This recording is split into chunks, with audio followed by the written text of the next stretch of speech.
then they inflate a bulb so that it makes a good seal and allows people to, then the machine helps with the breathing. So it allows the machine to force air down to someone's lungs. Yeah. Thank you. Is there any immunity that's acquired once someone has it and gets through it?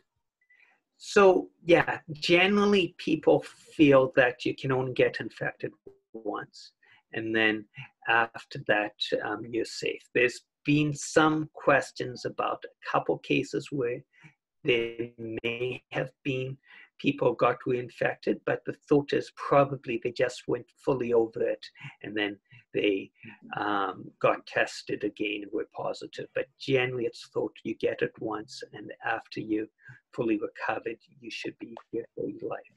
So does that mean I wouldn't need to, if I had it, I wouldn't need to wear masks and gloves anymore? So that is the thought. One of the issues is, even though you might not get it again, you could still transmit it from person A to person B. So you still have to be careful with regard to that. But generally, a person would be safe and not get it again. And has there been any news? This is from Mordechai Buchbinder. Has there been any news about a possible vaccination coming out in the short-term future? So there's a number of different trials going on at the moment. So Israel's doing a trial, the states are doing a trial. And this is one of those things where they have to vaccinate enough high-risk people and not vaccinate enough high-risk people, and then they'll see if the vaccine is effective, if it's going to prevent people from getting it. And it's quite amazing to think that this really just started in December, and they already have the vaccine trials coming out now. So for something like this is happening incredibly fast for medicine. My question is, sorry, I got disconnected earlier, but how can they come up with a vaccination so quickly without testing long-term? I saw Johnson & Johnson thinks that by January they'll have a vaccination. Are they not rushing something to market without evaluating long-term ramifications? So we know how vaccines work generally, and what we're trying to do is we're trying to create an immune response to the vaccine. There is a small amount of antigen or substance which will cause the immune response to develop. And it's also a risk benefit. So yeah, you might want to hold off until you have 10 years of data, but in the meantime, it would not be relevant because the coronavirus wouldn't be going around, and also because people are dying now. The latest estimate of predicted fatalities in the States is between 100 to 200,000. So it's and I'm sorry to interrupt. And they can trace that directly to corona, and not because of any other what we say, illness or infections that the person may have had? So it's an estimate now, and it's a prediction, and it's basically a model of how many people are going to get the disease and who's going to have severe symptoms and what's going to happen with that. So hopefully that won't happen, but it's the best model that we have at the moment. I heard talking from the US, from Trump, about this malaria cocktail that had shown a lot of promise in many patients. What can you tell us about that? So they've done a bit of research into it in China and then also in France. There's only one published study on it, which had only about 30 patients, and it was non-randomized. And they didn't describe what happened to the patients with it, but it was where they did swabs on the patients looking for the coronavirus, and the ones who got the chloroquine, hydroxychloroquine, became virus-free sooner rather than the ones who didn't get it. So that's where the thoughts that this might be a good treatment come from. They are in the process of doing some larger randomized controlled trials, which will hopefully give a much better picture of whether it's an effective treatment or not for the individual patient. And they are currently doing those trials in Canada as well. Are there any known side effects to using that drug, like kidney damage? So the major side effect is QT prolongation, which is it can affect the electrical conduction in the heart. And so people can have significant problems with that. It can cause heart arrhythmias, so the heart beating irregularly. Then there are other longer-term side effects from the medication, which shouldn't be a concern if people are using it short term. So, but the consensus is it's an unproven treatment at the moment. And so we're not recommending people take it outside of the clinical trials at the moment. I think, yeah, go ahead. I think a number of these medications also that they're trying are generally anti-inflammatory. So what they're trying to do is cut down the severity of the pulmonary reaction, of the lung reaction. And if you can do that, you can sometimes decrease the severity of the illness, although you're not really affecting the bacterial or in this case, the viral status that's going on. So some of the medications that they may be using are maybe just more anti-inflammatory. Another example would be doxycycline. I don't know if anybody's tried it here, but it's an anti-inflammatory drug as well as being an antibacterial drug. And sometimes that other side benefit will be very helpful in decreasing severity. Yeah, so the anti-inflammatory aspect to it is we use hydroxychloroquine quite a lot for people who have arthritis or lupus to modulate the immune system. The other aspect to it is an ionophore, so it opens holes into cells to allow zinc into the cells, and zinc has been shown to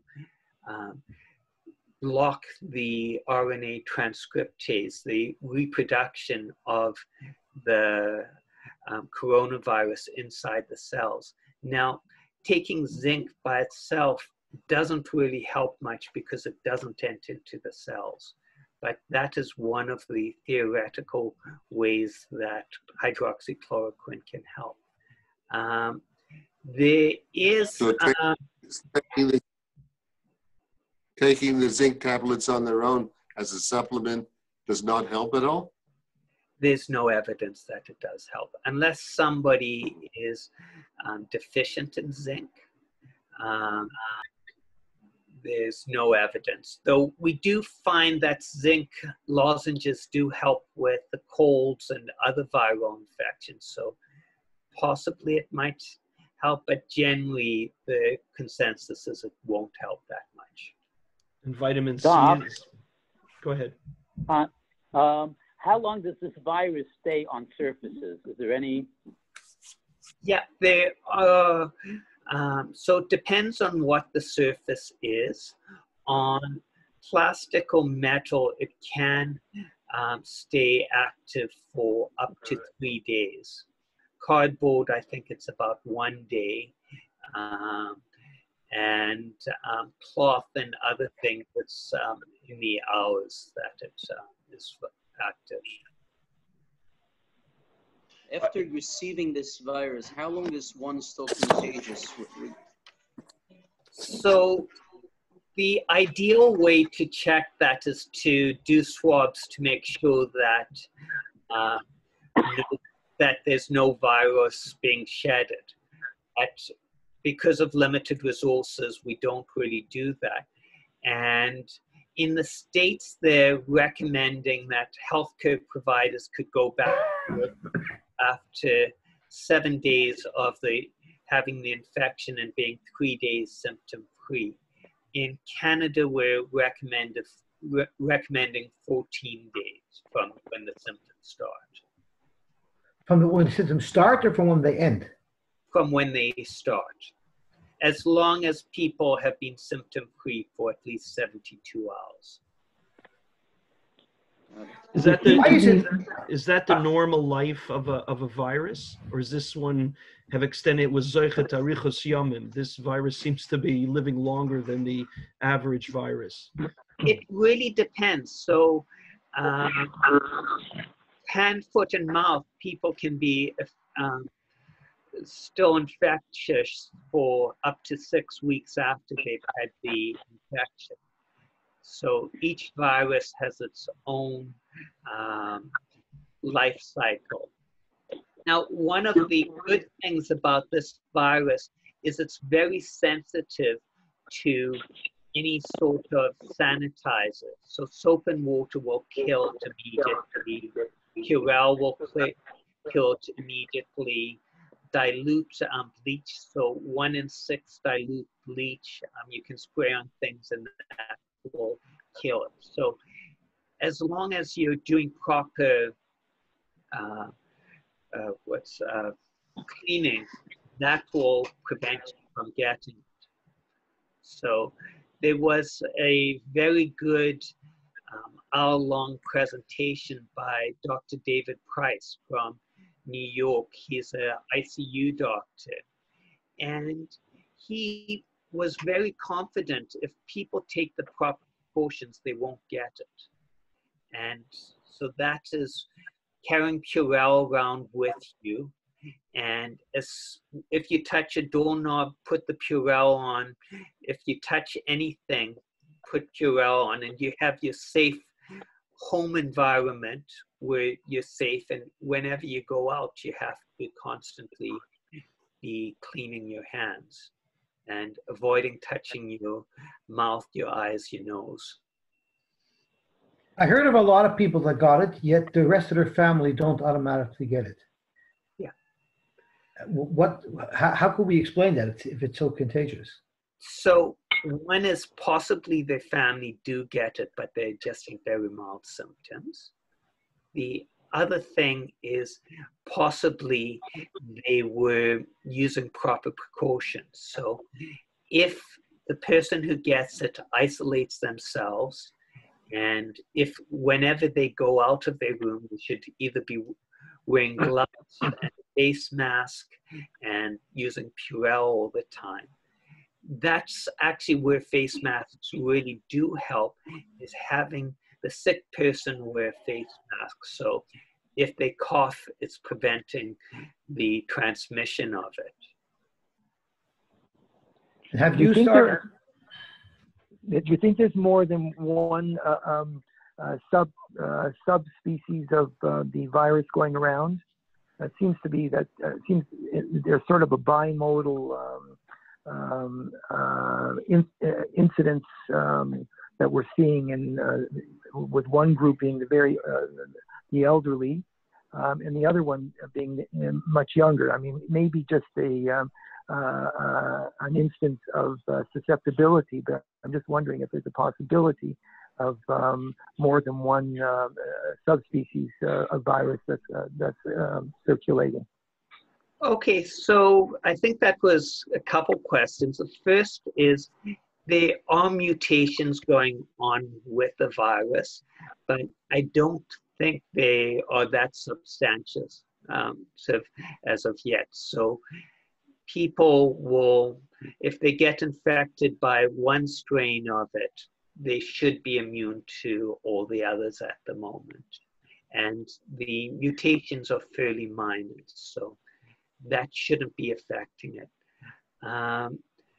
The other thing is it's mainly people's immune systems which are different. So younger people, generally their immune system's stronger, so they get a less severe case of coronavirus. People, as they get older, are more sensitive to it and can get a much more serious case. Okay, we have about 3 minutes left. I wanted to, does anybody else have any other questions? I have another question, if that's okay. Go ahead, Yossi. I mean, have you seen it, or do you expect to see, besides the physical ailments that we have if we have coronavirus, there's a lot of people who are locked in their homes, who are out of their normal routine, whose parnas are being affected, and that could spin off into depression, and that could spin off into other anxieties and stresses that could lead to other things. A, have you seen it already? And B is, what do you anticipate? That's definitely a big problem. What I recommend to everybody is to try to go out and go for a walk every day. Being outside is safe as long as you keep the 2 meters distance away from other people. We have to be supported, we have to be connecting to each other, and trying the best to keep everybody's spirits up. The other thing is to try and get the benefits of the coronavirus, in that we're spending a lot more time with our family, hopefully, and try to improve those relationships. And Dr. Ron, my relationship was perfect beforehand, and I think since I started, it's only going down. I'd hate to hear what your wife has to say. Hence why I'm at the office right now. We're listening, don't worry. It's not on anymore. Ron, how are you protecting yourself? I'm seeing a lot more patients over the computer and over the phone. Whenever I see patients, I wear masks and wear gloves. And then also I use QL all the time. So I've got this right beside me, and Product placement, look at that. Exactly. Akiva, you know how much money you could make off this? It's worth a lot here. I'm thinking. I want to suggest. I want to suggest a potent cocktail that I know makes people in such bad situations feel so good. Maybe it works for coronavirus as well. It's schmaltz herring with Crown Royal. That's got to have some good effect. I wanted to thank you, Dr. Ron, for coming on and sharing with us your valuable information. It's amazing. I just have to finish with 2 thoughts. Number one, I don't know if you remember, some of you remember someone by the name of Moshe Mordechai Klein, Olav Sholem. And when he moved south, he said to me how much he misses in the Aguda, because he said in the Aguda, whatever topic you needed to know, there was an expert. And even if there wasn't an expert, there was a pseudo-expert. But he said when he lives down south, he just doesn't have it. I mean it. He said that to me, and he said how much he loves and misses the Aguda. And Dr. Ron, who just came on, and as some of you may have recognized, Dr. Johnny Goldhar filled in aptly for Dr. Langer with his questions and with insight, and we thank you for that. We also have to thank the sponsor for this program. It's sponsored by Mayor Tenenbaum, Lilu Nishmas's father, Reb Herschel, who was fond of saying, and David, I hope to see you nod your head. He was fond of saying, "Davenen ich kenne daheim." Ich come to the Beis Medrash to see other people, and who knew that it was actually a nevuah. So I appreciate everybody coming on. Akiva, I also want to mention that Dr. Ron also sends out a very inspiring letter on the parsha every week that we all enjoy and benefit. And look forward to. Well, I haven't got one for a long time. I need to do it again. Lena did this Friday. I have one final question. I was actually going to ask Dr. Langer and you, what are you going to do if they cancel Camp Aguda? Their wives are going to be All right. very happy. Yeah. Yeah. All right. Thank you. I just want to go over the program. Daf Yomi is at 8:30 with Rabbi Finkel's shir. Tomorrow at 6 a.m. on the same channel is a shir in Tanya. 7:20 is a shir with Yossi Simon. And then there's another shir, Yossi, at what time? At 9 o'clock? Around 9, it's a phone conference. It's a phone conference at 9. Tomorrow at 10:30 is a shir for women given by the Rav Shlita. At 7:30 tomorrow is normally Rabbi Reese's shir that he gives the Shabbos Agadol Drasha for women. That will be tomorrow at 7:30. And then on Thursday, Mirz Hashem, the Rav's Drasha is going to be in this format. I encourage all men and women to join. If this room fills up, it'll roll over to a teleconference. We can do what Dirshu did. We can take out 3 venues. Right. Why should you stand? Bring more chairs, right? So I thank everybody for their time. Your feedback is always appreciated. I hope it was helpful, and everybody. And thank you, Akiva, for working so hard to Thank you, Akiva. Thank you, Akiva. Everybody. Shkoyach, Thank you, Baruch Hashem. everybody. Thank you. Thank you. I can't wait to see all of you and ignore you in shul. Chas v'sholom. From now on, we're going to coin a new phrase. When we come to shul, we'll say, Zoom kenich in daheim. Thank you very much, everybody. Good night. Thank you again, Dr. Ron Thank you. and Dr. Thank you. Goldberg. Thank you. That was a lot for Lauren. All the best, everybody. Thank you. Be well. Thank you.